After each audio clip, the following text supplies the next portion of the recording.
250에서 299인 기업에 충분한 계도 기간을 부여하겠습니다.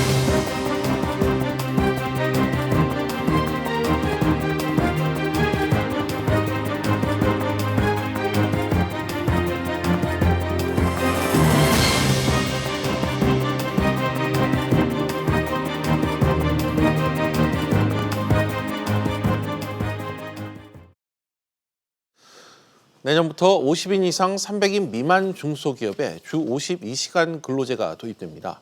그간 이 중소기업들은 현장에 어려움을 들어 줄곧 유예를 요구해 왔었죠.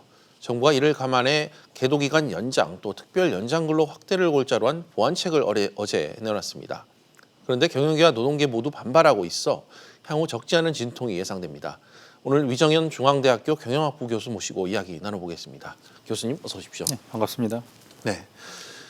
일단 이번 주 52시간 보완책이 급하게 마련된 건 국회에 제출된 이 탄력근로제 확대 법안이 지금 여야 간 이견으로 입법이 지연되고 있기 때문이지 않습니까? 예. 아무래도 이런 상황에서 현행 제도를 중소기업에 그대로 적용시키려면 이 부작용이 상당히 클 것 같고 정부로서도 일단 부담이 클 수 있겠다. 이런 판단에서 대책이 좀 나왔다. 일단 이렇게 봐도 될까요? 예. 네, 말씀하신 대로 현재 지금 국회에서 탄력 근로제에 대한 어떤 법안이 지금 통과가 안 되고 여야의 대치에서 통과가 지금 안 되고 있는 상황이기 때문에 만약 이대로 시행이 된다면 하나 이제 통계가 최근에 나왔습니다만 중소기업 추가 비용이 대략 한 3.3조 원 정도 그리고 1인당 급여가 한 33만 원 정도 감소하는 걸로 계산이 나왔습니다.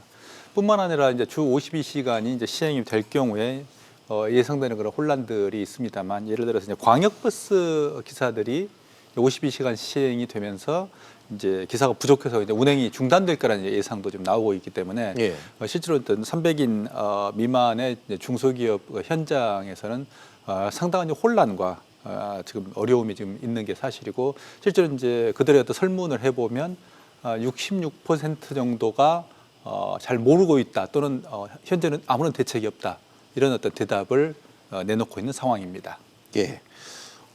좀처럼 접점을 찾지 못하고 있는 상황인 것 같은데 쟁점이 되는 부분들이 있을 것 같아요. 어떤 것들이 있습니까?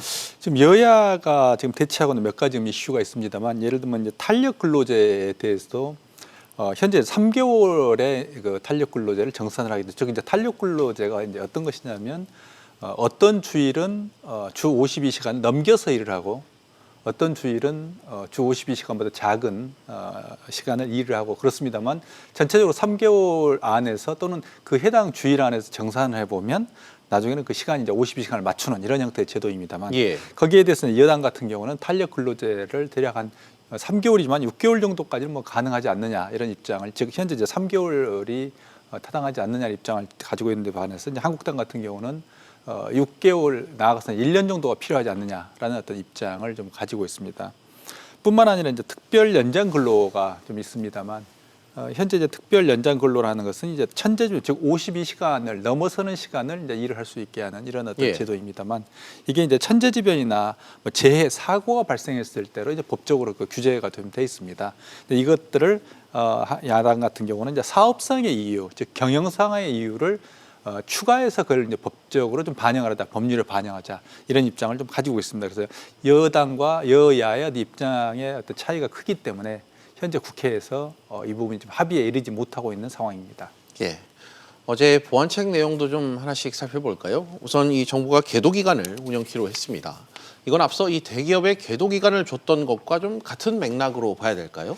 예, 계도 기간을 이제 대기업에 3개월, 아니 6개월 그리고 조금 더 연장해서 이제 9개월을 준 어떤 사례도 있었습니다만 예. 기존에 이제 대기업 같은 경우도 거기에 대한 어떤 현장의 이제 혼란과 준비가 안 돼 있다는 이유 때문에 한 9개월 정도의 어떤 계도 기간을 주었습니다만 이번에도 이제 동일한 이유라고 좀 볼 수가 있겠습니다. 그래서 뭐 준비가 안 된 중소기업에 대해서 이제 만약에 이제 이번에 이제 특히 이제 문제가 되는 부분이 주 52시간을 안 지키게 될 경우에 처벌 규정이 좀 강합니다. 예. 그래서 예를 들면 징역 2년 이하 그리고 뭐 2천만 원 이하의 벌금 이런 강력한 처벌 조항이 들어가 있기 때문에 특히 이제 거기에 대한 300인 미만의 중소기업이 좀 대단히 당혹해하는 지금 상황이 좀 되어 있습니다. 그래서 이런 어떤 준비할 수 있는 시간을 좀 충분히 주고자 하는 의도가 좀 있는 것 같습니다. 알겠습니다.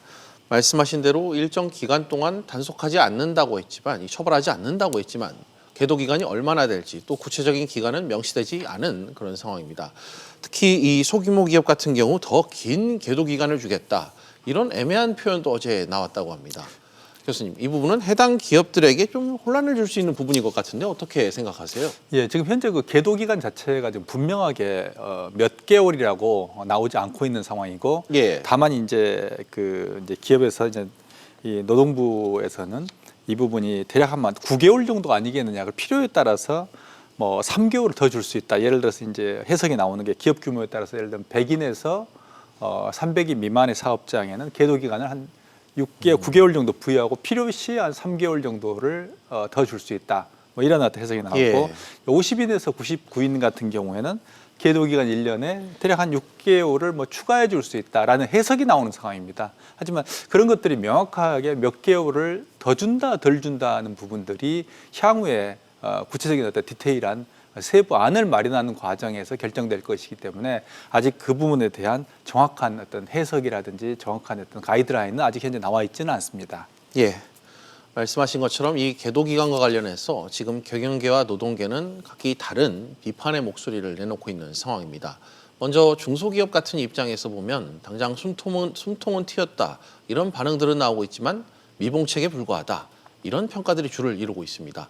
중소기업들은 실제로 좀 어떤 목소리를 내고 있나요? 중소기업의 현재 계도 기간은 부여되어 있기 때문에 이제 그런 점에서는 조금은 나아졌다라고 이제 이야기를 하고 있습니다. 그럼에도 불구하고 역시 이제 계도 기간을 한 1년 이상 좀 유예해야 된다, 즉 더 이상을 주어야 된다라는 입장을 보이고 있습니다. 왜냐하면 이제 중소기업 같은 경우는 대기업과 달리 현재 어떤 주 52시간을 어떤 지탱할 수 있는, 즉 도입을 바로 시행할 수 있는 그런 어떤 자금적, 인력적인 그런 역량이 안 된다고 좀 보고 있기 때문에 충분한 시간을 위해서 1년 이상 미뤄야 한다라고 하는 입장이 다수인 것 같습니다. 예, 더 큰 문제는 노동계입니다. 이 지금 한국노총, 민주노총 이 모두 격하게 지금 반발하고 있는 상황인데 좀 얼마나 격앙된 분위기인가요?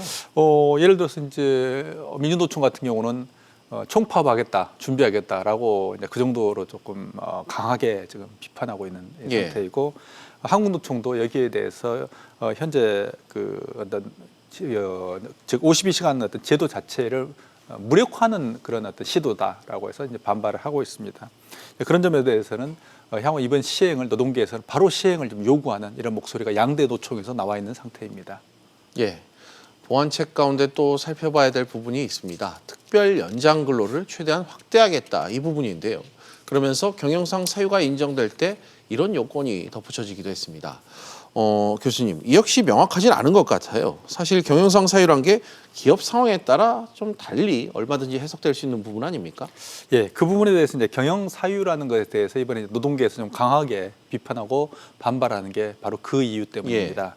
그래서 이제 이번에 이제 다만 이제 그렇지만 이 부분이 이제 자의적으로 이제 기업이 마음대로 할 수 없는 좀 상황이 되어 있는 건 뭐냐면 결국에는 정부, 특히 이제 노동부 장관의 승인이라는 요건이 필요합니다.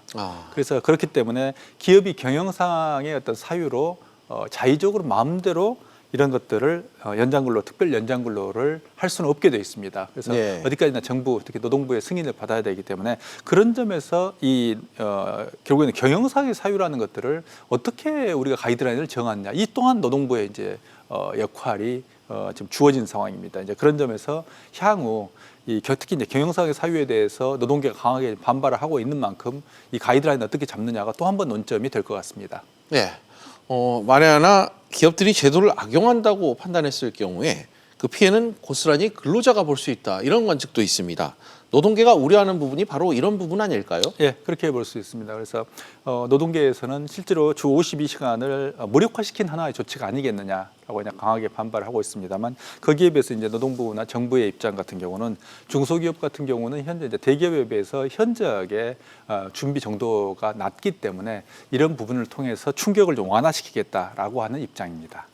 알겠습니다.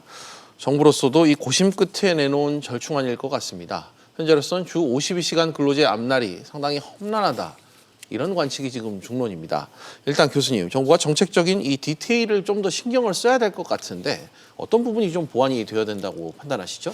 일단 특별 연장근로 가장 이제 단기적으로 우리가 먼저 생각할 수 있는 것은 특별 연장 근로에서 노동부가 경영상의 사유 이 부분에 대해서 추가를 하겠다라고 예. 말을 했기 때문에 그러면 거기에 대해서 어떤 부분이 경영상의 사유가 될 수 있는가 하는 것에 대한 가이드라인을 좀 시급히 내놓을 필요가 있겠습니다.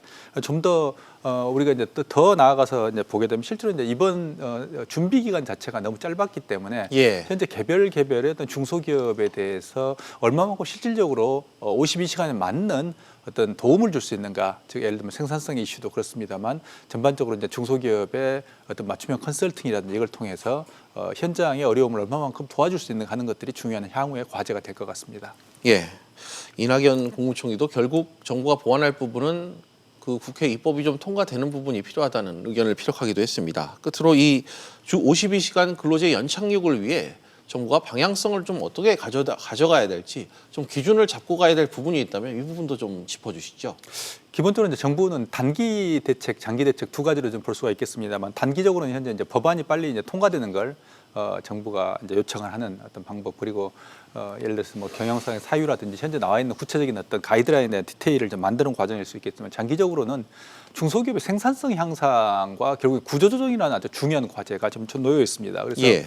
현재 우리 한국의 어떤 중소기업은 일본이나 독일 어떤 해외 중소기업에 비해서 전체적으로 어떤 생산성이 떨어지고 전체적으로 낙후되어 있는 게 현실입니다. 그래서 이번 기회를 통해서 결국에는 52시간에 걸맞는 형태의 어떤 생산성 향상과 전체 산업구조 조정을 통해 가지고 경쟁력을 향상시키는 게 지금 현재 중요한 과제인 것 같습니다. 알겠습니다. 오늘 교수님 말씀은 여기까지 듣도록 하겠습니다. 교수님 오늘 나와주셔서 고맙습니다. 감사합니다.